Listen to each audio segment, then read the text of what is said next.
적중하신 토토방방 가족방분들 모두 축하드립니다. 저희 가족방에서 모든 경기 언어범 및 핸디캡 최종 조합 공유해 드리고 있습니다. 적중률 높은 가족방 입장은 고정 댓글에 있는 링크로 문의해 주시기 바랍니다.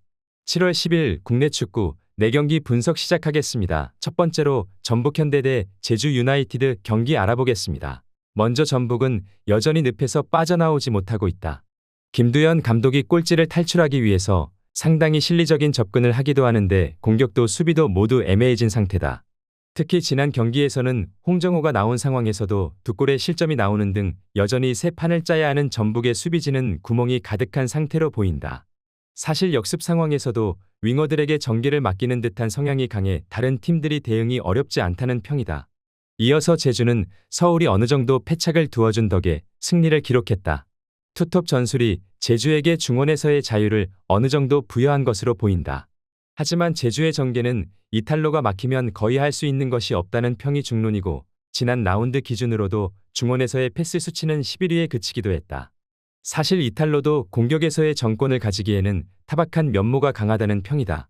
이 때문에 투톱 중 한 명이 너무 많은 부하를 가지게 되는 등 부작용이 큰 상황이기도 하다. 전북의 현재 기조 자체가 애매한 상황으로 보이는 게 사실이다. 제주 역시 지난 경기에서의 득점력을 재현하기에는 중앙에서의 전개 능력이 상당히 투박한 편이다.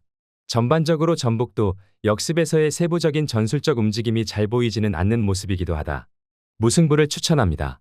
두 번째로 포항 스틸러스 대 강원FC 경기 알아보겠습니다. 먼저 포항은 최근에는 전반부터 골을 허용하고 있는 모습이다.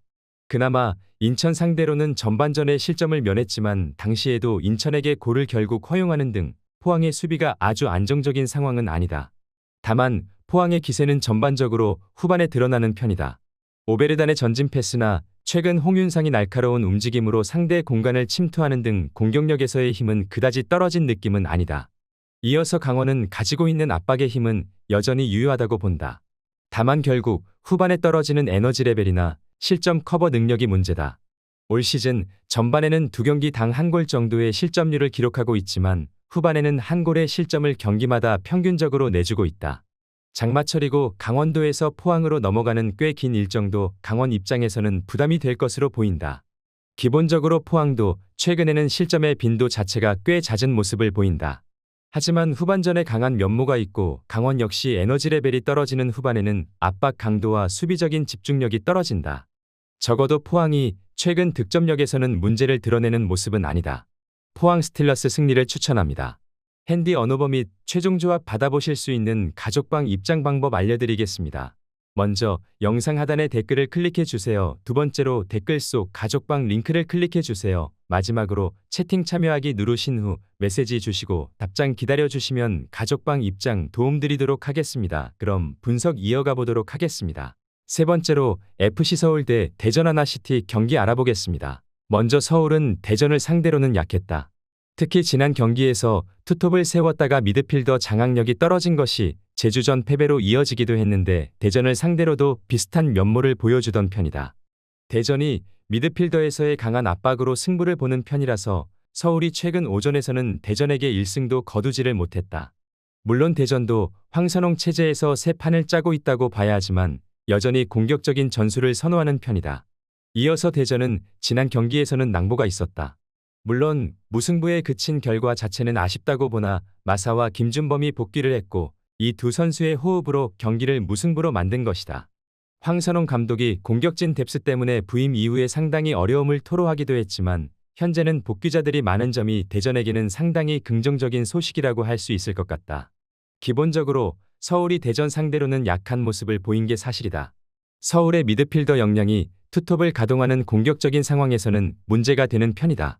대전 입장에서도 여전히 공격적인 전술을 선호하는 편이기도 하고 지난 경기에서는 마사와 김준범의 복귀와 공격 포인트 기록 등 뎁스 면에서는 꽤 좋아진 것이 눈에 띈다.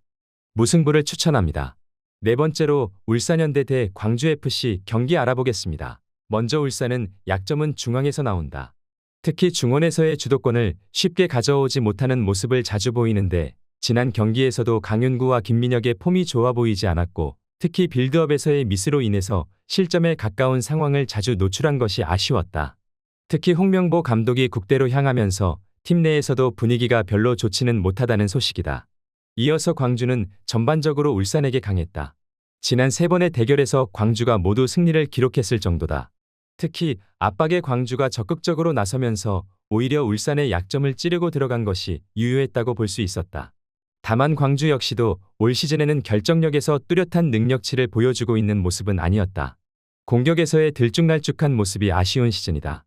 기본적으로 광주가 강한 압박으로 울산을 상당히 잘 상대했던 전력이다. 울산의 중앙 장악력이나 전반적인 압박 대응 능력은 꾸준히 약점으로 지목이 되어 왔다. 그나마 광주의 결정력도 아주 뚜렷한 편은 아니라는 점은 감안해야 할 것으로 보인다. 광주FC 승리를 추천합니다.